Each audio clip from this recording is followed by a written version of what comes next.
this message to wish good luck to each and every wrestler that will be participating next Sunday night, June 26th at Club Soda for part 2 of round 1 of the Academy of 2022. Now remember, at the end, there's going to be 4 winners selected. Each will receive $5,000 and the opportunity to come train with me at the Nightmare Factory for 3 months. On August 28th, when the winners will be selected, I personally will be there to help choose. So good luck next weekend. Keep doing what you're doing, and I'll see everybody on August 28th. Hello again, my friends. What you just heard there right at the start was a clip of AEW star QT Marshall, who is working in collaboration with the Wrestling Academy Group, an organization put together by legendary Canadian great Jacques Rougeau. I will be actually speaking with Mr. Rougeau tomorrow afternoon, so stay tuned for more details on that. In the meantime, welcome to another edition of the Royal Ramble on this beautiful Sunday afternoon. Well, I say beautiful afternoon, but I guess it depends where in the world you are. I guess in some places it may not even be Sunday. But here in Toronto, we are experiencing a beautiful summer, although not always so beautiful in the world of pro wrestling. Now, originally, I was supposed to be joined by one of my loyal listeners as one of the first of hopefully many guest co-hosts from this day forward. Unfortunately, we just couldn't synchronize our schedules this week, but we've set aside a time for next week, so I won't be alone. And neither will you. Not this week, not any week, because at least you have me to keep you company. So we're faced with pretty rare circumstances today, as there are no shows to review or preview, as opposed to the last month or so of episodes. So what is there to talk about? Well, I guess the great thing about the world of pro wrestling or sports entertainment, whatever you want to call it, is that you never really run out of things to say, whether good or bad. I'm going to focus a little bit on the TV this past week and the build to upcoming shows, but of course, we have to start by addressing the elephant in the room, and that's one Vincent Kennedy McMahon, who continues to sink deeper and deeper into the boiling hot water that he's in, centered around the now numerous allegations of sexual misconduct. Latest I heard was that there are now 4 counts of misconduct against him, and the rumors are circulating that one of these women was a talent released in 2005. I don't think I want to speculate, but I'm sure people would be able to narrow it down by process of elimination. Technically, Vince McMahon didn't do anything, I don't want to say wrong, because it is still very unethical and scandalous, but he technically didn't do anything illegal as far as we know. And I say as far as we know because there have yet to be any accusations of assault. From what we know, each of these acts was consensual, but the bigger news is the adultery and the hush-hush money paid to each of these women. More on this developing story in the weeks to come, I'm sure, but I don't think it's out of the question for Vince to step down as the figurehead of the company. He has already handed some of that responsibility over to his daughter Stephanie and son-in-law Triple H, but I don't think he has fully stepped away from day-to-day operations, so it'll be interesting to see how this is handled in the coming weeks. I'm sure as wrestling fans we may be selfish enough to want him to step down simply if it means improving the overall product, which has been getting weaker and weaker lately. When you look at the SummerSlam card, to me it doesn't have that SummerSlam feeling yet. It's a very underwhelming card thus far with a very underwhelming build. Roman and Brock are 2 of the company's biggest stars, so it's understandable that they would be headlining the event, but how many times do we have to see it? They say it's going to be their last time, but who can even say for sure? We may get this match 2 or 3 more times this year alone. And even more unimpressive has been the build. I just think it was a lazy way of putting this match together, and it didn't make a lot of sense from a creative standpoint. Firstly, Brock lost pretty clean and decisively at Mania, so I don't understand the need for a rematch here. For what purpose? Having said that, I cannot even begin to describe how much I loved the Paul Heyman promo on SmackDown this week. Aside from Reigns and Brock themselves, Heyman is the one that has really made this feud work from day one. His explanation is the only one that has made sense thus far, and he's been doing his best to sell this feud. A much better job than WWE Creative, that's for sure. People are already speculating that we may get a Theory Money in the Bank cash-in. Personally, I'm very much opposed to this idea, firstly because we just saw Liv Morgan cash in a week ago, well I guess it would be a month come SummerSlam, so I think they want to keep these cash-ins pretty distant from each other. Also, much like Liv, while there is potential in making Theory into something special, he's not quite there yet, and there is just no believability that he could take either Brock or Roman straight up. and I'm not at all convinced that he could carry the brand in their absence if they were to take some time off. I think it would be premature to have Theory win the title at this point, and a failed cash-in would be just as counterproductive. I do have an idea of how they could do it while keeping each guy's momentum, but I'll get into that when I preview SummerSlam in a couple weeks. But then they also put Theory in a rematch with Lashley for the US title on the show. I had heard rumors of Theory versus Cena. Not that I would buy that match either, but I think it definitely would have been a much bigger match. This is just a rematch from the last show on an event that's already chock full of rematches. I can't quite understand their logic here, but I guess if Cena is off filming a movie, they needed something for Theory to do. Honestly, if they wanted to continue teasing the cash-in, I would probably not have even booked him on the show to begin with. One other thing that I do like is that Drew McIntyre is basically next in line for a shot at either Brock or Roman, and has a history with each guy, making it very unpredictable which one of them will emerge victorious.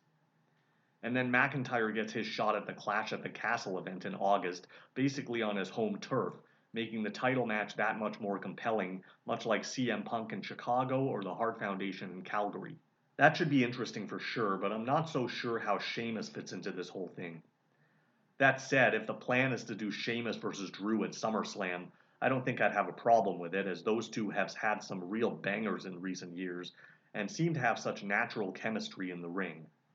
In storyline, it is a huge step down for Drew, but he's been kind of stuck in limbo for a while until they're finally ready to pull the trigger on him again. At least he hasn't fallen as far down the hill as Kofi Kingston, though. I think if you look at SummerSlam as a single event without thinking about storylines or anything, it does look like a pretty decent show on paper. The Profits vs. Usos match last week was tremendous, and I liked the ending to set up a rematch. It's one of the few matches heading into the SummerSlam that actually makes sense, and I'd love to see another match between those two teams. It'll be interesting to see who gets appointed as guest referee. I'm thinking it'll be probably either a celebrity like Bad Bunny or someone that the Usos have a history with. Perhaps Rick Boogs makes a return? We'll see how this plays out. I suppose the rematch between Liv and Ronda kind of makes sense as well, but I'm not very excited about that match or either performer at the moment. I've already expressed my extreme displeasure with the way Liv's cash-in was booked, and I thought it was a very premature cash-in to begin with. But hopefully they've learned from their mistake in the Becky feud and eventually make Liv the heel here, because I'm not sure that most fans would cheer her over Ronda or even care enough about her to react at this point. I still think she's just keeping Charlotte's title warm for her, but she may even lose it back to Rousey at SummerSlam. I would just book her as a heel where she starts getting intentionally DQ'd or counted out or basically whatever it takes to keep the belt. If they want to make her a long-term champion and create a potential star, they firstly need to learn the difference between an underdog and a fluke. And they have to start giving her some clean wins over top talent, because there isn't a person in the world who honestly believes that she can take Ronda or Charlotte one-on-one. And I think that's the issue I have with her. If you want someone to be a star, it needs to be believable that they can keep the belt under any circumstances, but Liv is almost like a Kofi Kingston in that regard, where if she loses the belt to just about anybody, I don't think any fan would even bat an eye. The other women's title match has yet to be booked on the show, but the way things have been going, we may be getting another Bianca Belair versus Becky Lynch match. Another rematch. I guess it should still be a great match, and pretty much anything is better than Carmella, so I'm fine with it. I just wish they would let Becky do what she wants to do and stop booking her just like everyone else. She doesn't have a lot of momentum right now and seems like just another face on the roster that doesn't mean anything. That needs to change, especially if the plan is still for her against Ronda at Mania next year. AEW has a big show coming up next week as well called Fyter Fest. A lot of huge matches have been booked for the show and it should be a good one, but I'm more looking forward to the build for All Out. I know it's more than a month away, but there are some matches that I think should definitely be saved for then instead of doing the typical AEW thing and giving away these bigger matches for free. If Danielson is cleared by then, I wouldn't mind revisiting the Danielson vs. Sabre match for that show. They also announced the Eddie Kingston vs. Chris Jericho barbed wire match, which I hope is saved for then as well. And then they have the potential Christian Cage vs. Jungle Boy match, which is another one that should be saved for a grander scale. I also wouldn't mind seeing the Bucks against FTR, with FTR trying to add more belts to their growing collection. And then you have this thing with MJF. I would either have him show up at the event as a surprise or even announce his return at the event. I really like and appreciate how companies like AEW and Impact have been working together to help promote the upcoming ROH pay-per-view, which looks like a good one as well. Anytime the Briscoes and FTR get together, you know you're getting a show stealer. I just wish the match came together a little more creatively. It didn't make a lot of sense to me that the champs would issue the challenge. I hate that in general, but especially in a case where FTR won the first match between the two teams, so what did they have to prove? There was an interesting development on Rampage this week where ROH World Champion Jonathan Gresham turned heel on Lee Moriarty and aligned himself with Tully Blanchard. I think it was probably not a good idea to have Gresham standing right beside Tony Schiavone, as I have a hard time buying anyone as a serious threat when they're that much smaller than an announcer. But I do think Gresham could be another Danielson, where no matter his size, he's still booked as a tough guy and it's totally believable. AEW already announced that Gresham will be facing Lee Moriarty next week, so now I'm wondering what his title defense will be at the pay-per-view.